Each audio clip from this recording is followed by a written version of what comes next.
이제부터 본격적으로 총소리를 울려가지고 공포 분위기를 만들 차례에 접어든 거죠.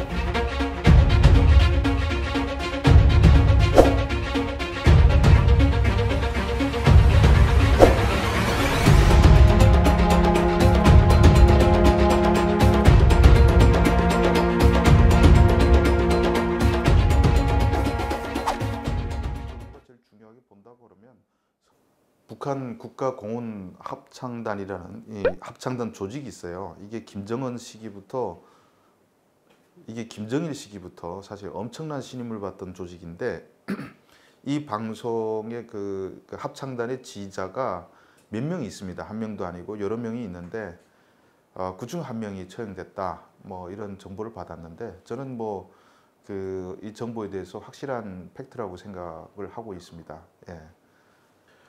지금 처형된 사유는 김정은을 북한에서 모신다고 하죠. 김정은이 참석한 행사에 각종 공연이 진행되는데 제가 전에 듣기로는 무슨 그림자 요술이라는 걸 했는데 김정은이가 아주 잘했다고 칭찬을 했는데 그것을 또 예술인들 총화 사업이라고 합니다. 모든 공연이 끝난 다음에 그 총화 사업을 할 때 지휘자가 별걸 다 가지고 칭찬한다라고 얘기를 했는데 뭐 옆에 친한 사람하고 얘기했겠죠.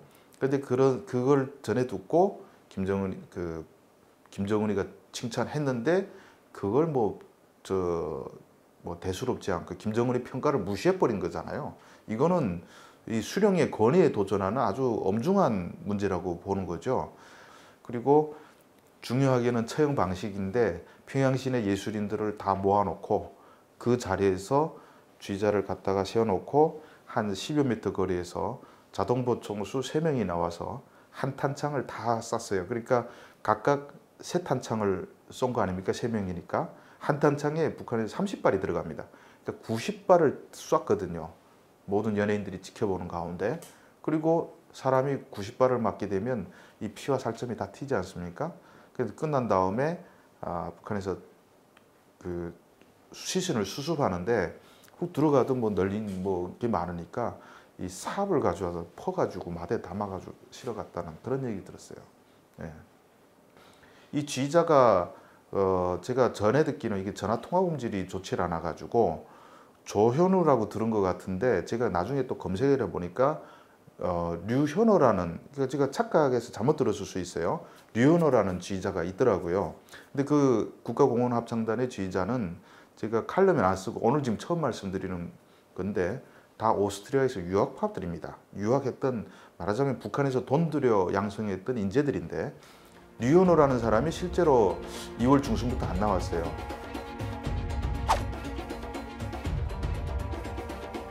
근데 박태선 같은 경우는 사실 북한에서 김정은 포함해서 서열 넘버 6고 그리고 노동당 서열로 따졌을 때는 넘버 3입니다. 엄청 큰 인물이에요. 어쩌면 장성택 숙청 이후 최고 권위자 고위급을 처형한 거죠.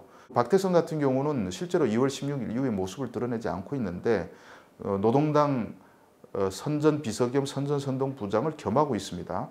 근데 이 사람이 후임자가 선전 선동부장이 4월 달에 새로운 사람을 바뀌었어요. 그래서 저는 정보원을 신뢰하고 있지만은 그냥 처형설 정도로 설명하는 게 맞습니다. 위험 부담을 감안하면. 근데 제가 들은 정보는 처형됐다고 들었습니다.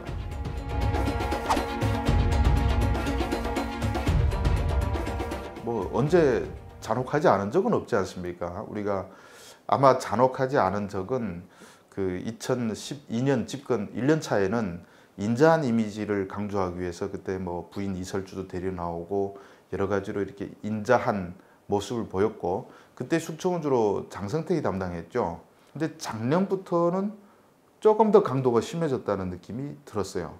뭐냐면 예전에는 본인 죽이고 이렇게 있었는데 작년부터 어떤 특징이 있냐면 뭘 잘못했다 그러면 가령 코로나 봉쇄 기간에 중국에 갔던 탈북민이 몰래 들어온 것을 적발하지 못했다 하게 되면 온성군 같은 경우에는 12명을 죽였어요. 관련자.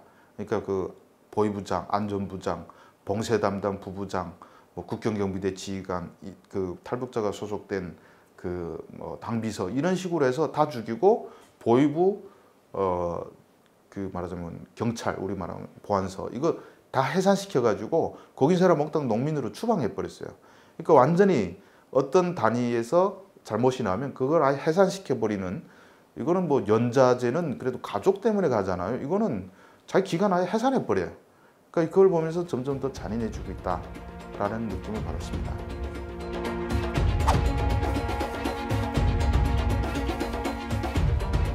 쉽게 말하면 그 경제난하고 연관됐다고 볼 수 있어요.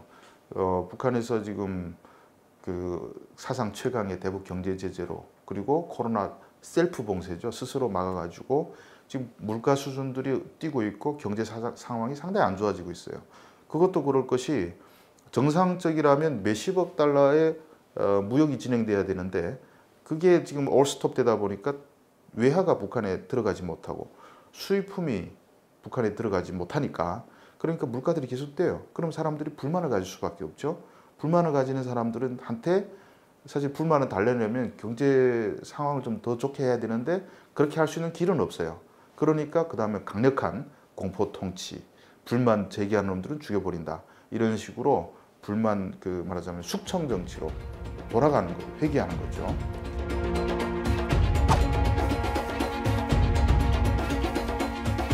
사람들이 불만을 가지게 되면 총소리를 울려가지고 불만을 잠재우는 거, 공포 통치로 회귀하는 게 북한의 기본적인 패턴입니다. 김정일 때도 그래왔어요.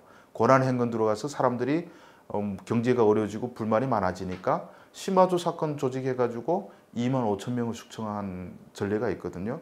지금 김정은이가 아버지 패턴 따라가고 있는 것이 맞고요. 두 번째로 경제가 어려워지면 일단은 그 대응하는 단계가 있어요.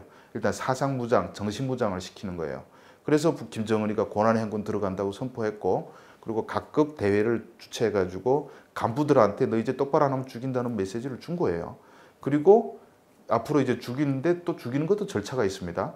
왜냐면 바로 죽이면 안 되잖아요. 그러니까 명분 만들어야 되지 않습니까? 그래서 3월 달에 북한에서 내부에서 어떤 강연들이 했냐면 자수하라, 자수하면 살려준다 이런 거예요. 그 코스. 그 다음에 그 강연을 통해서 어떤 걸 명분 만듭니다. 한 놈 때문에 다 같이 고생한다. 근데 이제 강연 끝났습니다. 이제부터 자수 안 한 사람부터 시작해가지고 죽어 마땅한 놈을 죽였다는 명분을 다 만들었어요. 이제부터 본격적으로 총소리를 울려가지고 공포 분위기를 만들 차례에 접어든 거죠.